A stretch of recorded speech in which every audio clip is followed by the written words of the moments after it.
Feeling ko talaga. Malapit na yung trade ko. Okay guys, okay. Abang-abang tayo. Okay? Long ako dito. Mag-buy ako dito. SL ko dito lang. Okay, sa swing point na to. Yan, dyan lang. Wait lang. Yan. Okay, nakalong ako sa FBG na to. 1 minute FBG na to. 544 level. SL ko, 512 level. Tapos TP ko, tingnan natin kung hanggang saan. Try ko mag-TP ng kung sakali man, kung bibigyan tayo. Dito. Or high of the day. Pwede rin naman high of the day. Basta ako waiting na sa certificate ni Coach bukas. Oh, grabe naman. Hindi yan. Hindi natin pwedeng 1 day pass to. Ayun, okay, nakuha na guys.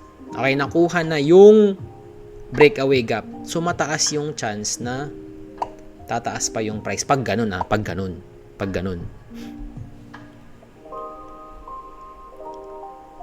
Okay, mukhang hindi susunduin yung entry ko ah.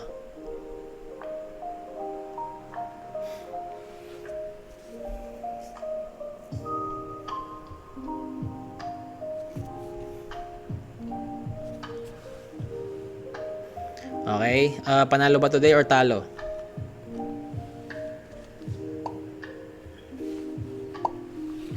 Eto guys, pasok lahat sa confluences ko to. Itong trade na to. Pasok siya lahat. Kaya confident akong kunin tong trade na to. Sana lang talaga masundo yung entry ko. Sana lang talaga.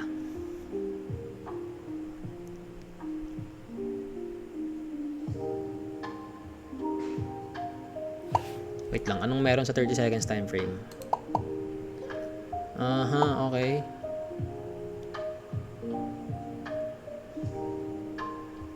I see.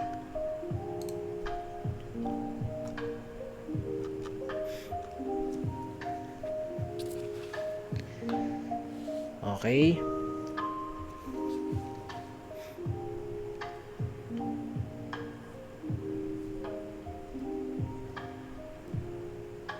$10.22 na guys.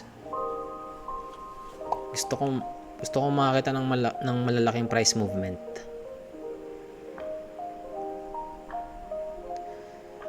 Susunduin ba yung entry natin or hindi?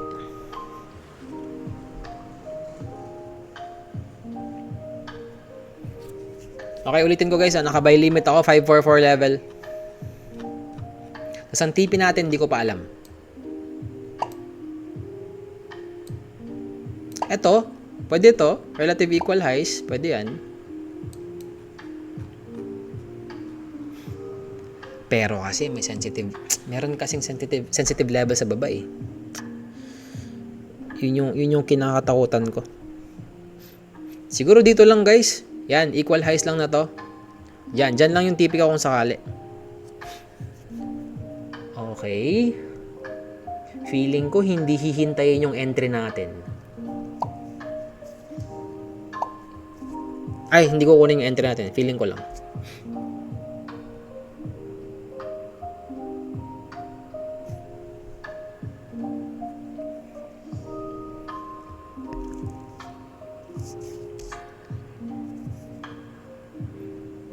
Okay, ulitin ko guys andito yung mga SL ng mga ibang ICT traders na nag-short.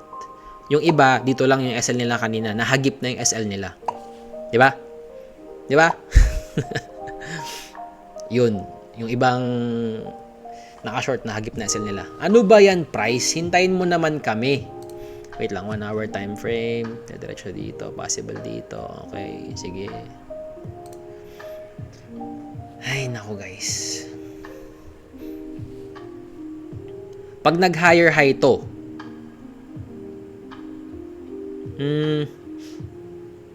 paano ba? Ko alam ano ba? 30 seconds. Okay. Pag nag-higher high to guys, ayoko na yata mag-short. Hindi ko alam. Okay, malapit na. I-move natin yung dito. Diyan. Tapos yung SL natin dito. Okay guys. Minove ko yung entry ko. Naka-buy limit ako ngayon sa taas natin konti. Diyan. Ay hindi. Dito lang yan. Guys, naka-buy ako. 582 level. SL ko 552. Okay.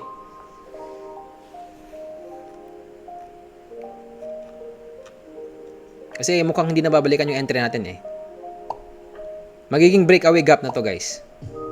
Tapos pag na-violate to, okay, we are long 2 contracts, 582 level. Tapos ang TP natin, dito lang. Ano ba? Hindi ko alam kung mag-hold ako, hindi.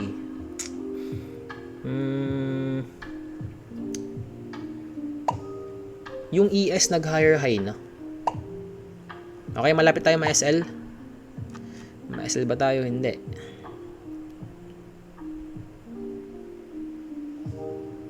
Oh, munti ka na. Pag na-SL tayo guys, kukuha ako ng second trade. Kukuha ako ng second trade. Kasi para sa akin, pwede pa eh. Pwede pa. Yung ES nag-higher high na. Ayoko tong ginawa ng ES guys. Nag-higher high na siya.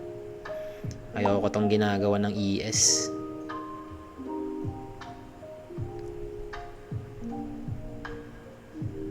Ayoko, promise.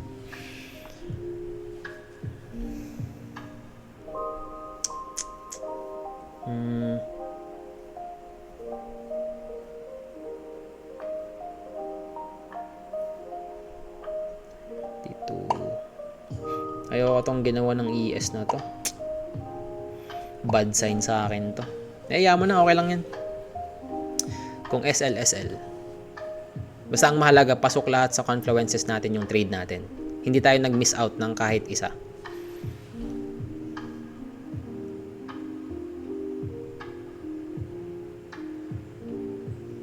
Mag-short ako kung sakali man ma-SL ako dito. Short trade tayo. Uy, malapit nang makuha yung SL ko.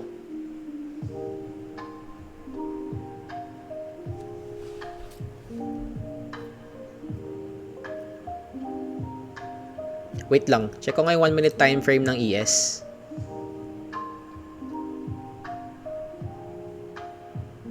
Ayoko guys. Ayoko yung ginawa ng ES.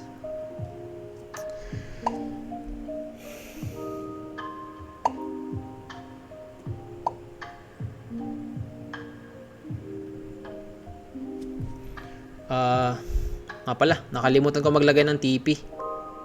Wait lang. Pag mag-TP ba tayo, saan banda kung sakali? Sige, dito lang guys. Dito lang. Kasi meron tayong 930 sensitive area. Dito lang. Yan. Diyan lang yung TP natin. Tsaka mahirap tong week na to.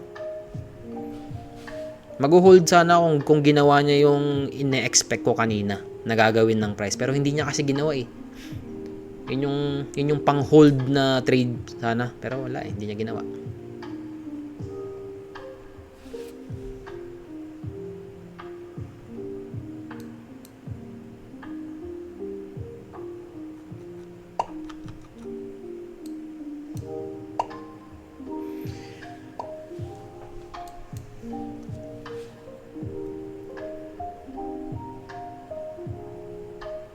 Parang, wait lang, ba't parang hindi, okay.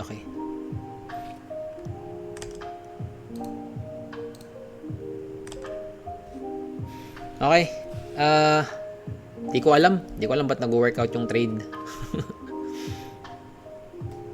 Pero tong ES na to, bakit mo ginawa yan, ES? 1 hour ng ES, may gusto ba siyang puntahan? Nakuha na rin yung FBG sa ES.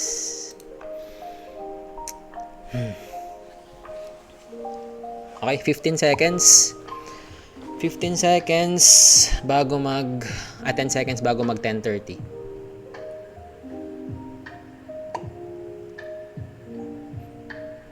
Okay, tandaan nyo guys maraming naka-short na ICT traders kanina. Dito yung SL nila.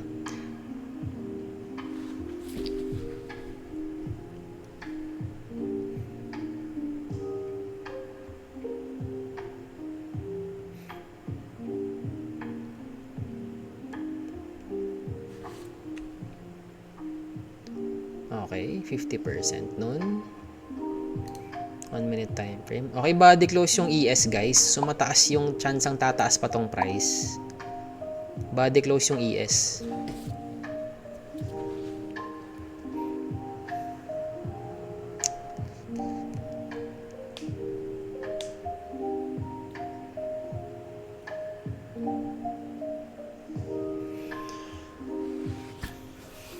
Tagal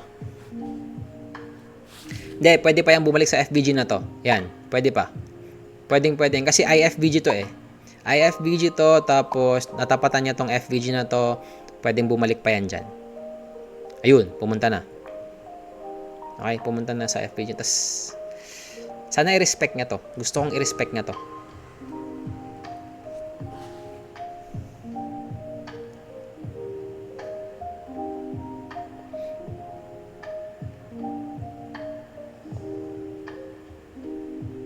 Wala, hindi pa ako pwede mag-manage ng risk guys. Hindi pa pwede. Pwede pa yan bumagsak dito hanggang dito. Pwede pa yan bumagsak dito. Worst case scenario dito. Tapos next, SL ko. Okay, so expect natin lilipad na yung price. Now na yan.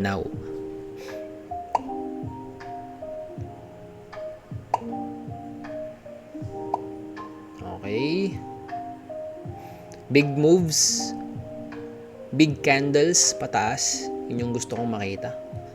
Okay, propulsion. Nirespect niya yung IFVG tsaka FVG. So mataas yung chance ang tataas to.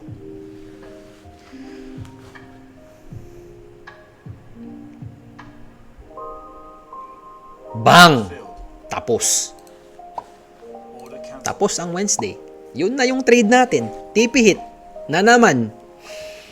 Bang. Okay.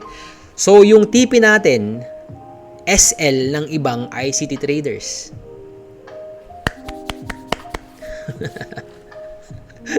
Okay. That was a win. 1,500 USD win. Edit. Ilan yung progress natin? 5297. 5297. Yan. Ay. Yan. Tapos 6 wins, 1 loss. Yun na yun. Okay. Saglit. May gagawin lang ako bago tayo mag-trade breakdown. Paldogs na po ako. Ay, paldogs na po agad. Congrats po. Yes, sir. Thank you. Okay, trade breakdown tayo, guys. Okay, 5 minutes. 5 minutes time frame. Pagka-open ng market, tumaas ng sobra yung price. So, naghahanap ako ng short. Okay, pero ang nangyari kasi niyan, may ginawa siya sa area na to. Kaya nag-change bias ako. Bearish ako bago mag-open yung market. Daily time frame bearish, 1 hour time frame bearish, 5 minutes bearish rin. Tatlo lahat yun, bearish ako. Pero kasi, minsan kasi, may mangyayaring isang bagay na mapapa-change ka ng bias.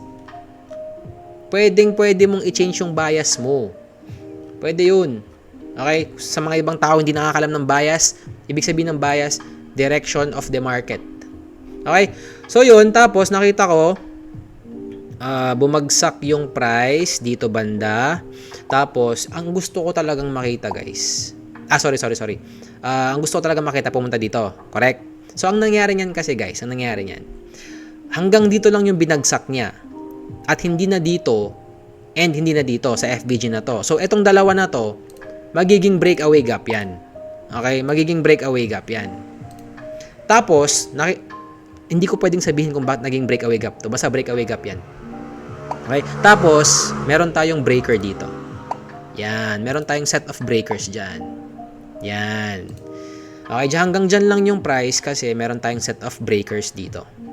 Tapos nung nakita ko na yung price pumunta sa set of breakers na to, tapos ni-respect niya, okay, sige, tataas pa yan. Tapos nagbabody close yung mga candlestick, tataas pa yan. Okay, pumunta ako ng 1 minute time frame. Nakakita ako dito ng liquidity. Anong liquidity? Yung mga naka-short na ICT traders. Hindi, joke lang. Ito. May nakita akong 1 minute MSS dito. Ito. 1 minute MSS. Yan. Okay. Bakit naging 1 minute MSS yan? Ito yung swing point na na-violate niya. Nag-body close ba ang MSS yan? Tapos, naka-buy limit ako dito kanina, guys. Yan. Naka-buy limit ako dito kanina sa FBG na to. Pero kasi, minove ko yung buy limit ko dito. Kasi hindi na kukunin tong itong FBG na to. Hindi na kukunin tong entry ko na to. Kasi nagkaroon tayo ng propulsion block dito. So sa propulsion block ako nag-enter. Okay? FBG, propulsion block. SL ko dito lang, muntikan ako na SL. Pero matik 'yan. Merong power, may power tong propulsion block eh. Okay? Dito lang SL ko, hindi dito dito lang. Kasi breakaway gap na to. Breakaway gap na po to, guys. Legit na breakaway gap. So, hindi na pwedeng pumunta pa dyan yung price. Kasi pag pumunta pa dyan yung price, babagsak na siya ng sobra. Okay, kaya yun, dito lang yung SL ko banda, dito yung entry ko, tapos TP natin dito lang. Bakit ayokong mag-hold? Bakit dito lang yung TP ko? Kasi, meron tayong sensitive area. 9:30. Pagka-open ng market, 9:30, tumaas siya ng sobra. Ang gusto ko sana makita, mag-lower low muna ng konti, tapos saka tataas. Doon ako mag-hold. Hold hanggang dito sa level na to. Diyan ako mag-TP. Pero hindi eh. Ang weird ng ginawa niya eh. Sobrang weird. Okay? Ngayon, hindi ko na alam kung saan pupunta yung market. 50-50 na to. Para sa akin hindi ko na alam kung saan pupunta yung market. Tapos, as we approach NFP day, sa Friday, pahirap yung price. So, bukas, expect natin mas mahirap yung session bukas. Mas mahirap i-trade bukas kasi NFP na kinabukasan. NFP laging Friday, so Thursday bukas. Okay, mahirap yung ganung price movement. Pero since may mga ways ako para atakihin yung araw before NFP, kahit sobrang hirap, titrade pa rin tayo, guys, syempre. Okay, marami tayong bala. Marami. Okay, so yun yung trade breakdown natin, guys. Simple lang. Very straightforward. Nag-stop siya sa set of breakers. Yan. Bakit dyan? Bakit yan yung breaker block mo? Bakit hindi ito? Bakit hindi ito? Bakit hindi ito? Ito? Bakit hindi yan? Ba't hindi rin ito? Ba't hindi rin ito? Secret. Sasabihin ko yon, di wala nang use yung mentorship ko. 'Di ba? Alangan naman sasabihin mo yung secret recipe mo sa mga, kung may food business ka, sasabihin mo yung secret recipe mo sa public. Hindi, syempre. Capitalize mo yun.